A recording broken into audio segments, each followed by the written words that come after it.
मजहब नहीं सिखाता आपस में बैर रखना, ये हमने हिंदुस्तान में सुना है।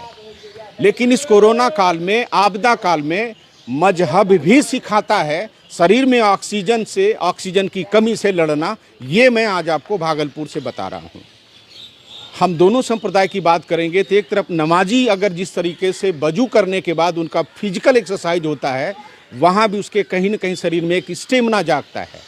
और दूसरे तरफ हम सनातन धर्म में, हिंदू धर्म में बात करेंगे तो यहाँ भी शंखनाद से जो हालात होता है, जो शंखनाद के बाद जो ऑक्सीजन आप लेते हैं फेफड़े के अंदर और फिर उसकी वो प्रतिध्वनि आप शंख की आवाज़ में निकाल के बाहर करते हैं, उसका जो रिफ्लेक्शन होता है उसका ये एक अच्छा असर है। आप देख सकते हैं शंखनाद की स्थिति भागलपुर के बूढ़ानाथ मंदिर से आपके सामने है।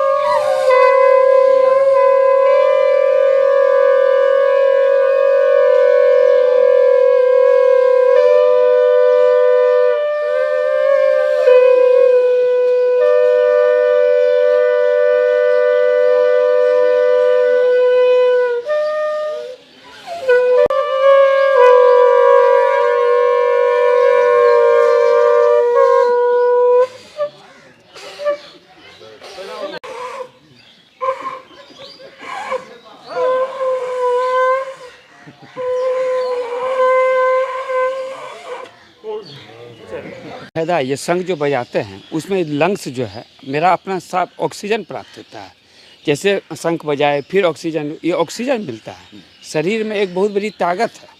आज जो ऑक्सीजन का जो कमी है, सिर्फ सुबह में सिर्फ 10 मिनट शंख बजावे, शाम में 10 मिनट बजावे, ऑक्सीजन का कोई कमी नहीं होगा। कहीं डॉक्टर के पास जाने की जरूरत नहीं है। शरीर में ऑक्सीजन की कमी रहने अगर शंख बजाते हैं तो बहुत फायदे हैं। क्या एक्सरसाइज होता है पूरा, ये लंग्स का जो है चाहे जोर लगता है तो उसमें फायदा होता है। इसी संदर्भ में अभी हमारे सनातन धर्म के अनुसार शंख बजाना या मुस्लिम भाइयों के बीच नमाज अदा करना या और भी अलग अलग धर्म में जो पद्धतियां हैं, उन सब के पीछे कुछ न कुछ वैज्ञानिक तथ्य पाए जाते हैं जो शरीर को निरोग रखने में बहुत ही लाभकारी हैं। कि लंग फेफड़ा जो है एक बहुत इंपॉर्टेंट काम करता है कि एयर में, यानी जो हम हवा ले रहे हैं, सांस ले रहे हैं, उसमें 80% नाइट्रोजन है, 20% ऑक्सीजन है और फिर जो रेस्ट अमाउंट है उसमें मॉइस्चर है, डस्ट है और आर्गन है और कुछ रेयर वो कार्बन डाइऑक्साइड भी है। तो फेफड़ा का काम यह है कि जो हम सांस लेते हैं तो पहले वो नाइट्रोजन को किनारे करता है, ऑक्सीजन के अलावा और जो दूसरे कार्बन डाइऑक्साइड वगैरह उसको किनारे कर, इतना काम फेफड़ा करता है। तब उस 20% ऑक्सीजन में से 4% ऑक्सीजन को अपने शरीर में लाता है। देखिए अगर हम बात करते हैं नमाज की, तो नमाज में वो एक ऐसा स्टेप होता है जो कि नमाज में हम नमाज की नियत करते हैं और रुकू में जाते हैं।